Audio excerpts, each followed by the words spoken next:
So recently while I was at GameStop, I noticed that what they had on sale was their gamepads for the Switch. So they had their Biogenik Colourflow Mini Gamepad on sale for about $25 brand new, which for a wireless controller seems almost too good to be true. So I decided to pick one of these up, test it out, and then this video I'm going to give you my thoughts on what I actually think of this device.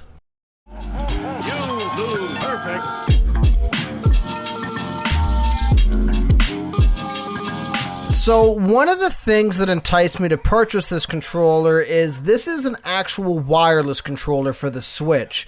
I own a couple different wired ones as well, of course, the Joy-Cons themselves. So having an actual wireless one to me was appealing.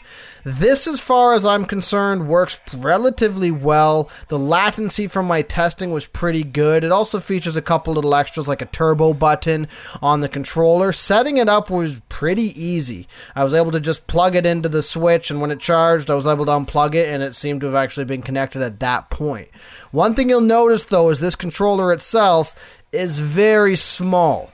So if you compare it to the Xbox controller, my other wired Switch controller, or even the included gamepad that comes with the Switch, it's pretty tiny overall. And in my hands, which I wouldn't say are overly large, it looks relatively small as well when it comes to the usability of the controller itself.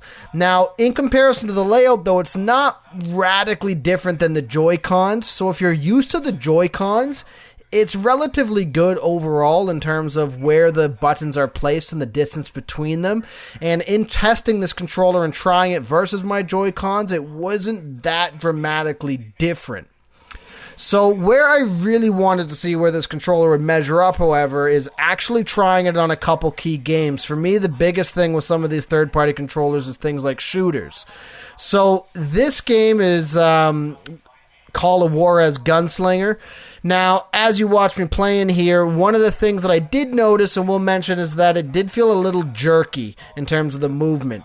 I also, which unfortunately I didn't film any of it, but I did also take a look at some fighters. I also tried a couple SNES Classic games, and I can report that they ran really, really well.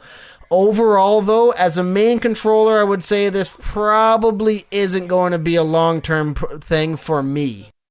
So after using this for a little bit on my Switch and trying a handful of different games, my closing thoughts on this gamepad are that for the $25, and that's a huge part of this, for the $25 that I spent, I'd say this little guy, it's probably worth picking this up.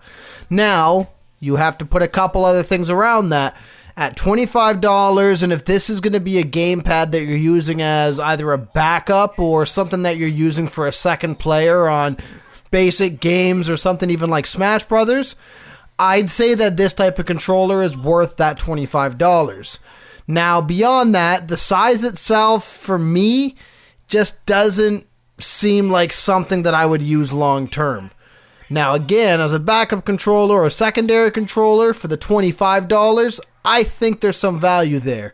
Spending more, like I believe the list price is standard $49.99 plus tax, I think is way too high for what I believe most people would be using this controller as, and that would be as a secondary controller and not their main everyday use controller. So otherwise, at that price point, I'd say if it's still going for that by the time you watch this video, this might be worth grabbing as having as a backup controller for your gaming on your Switch.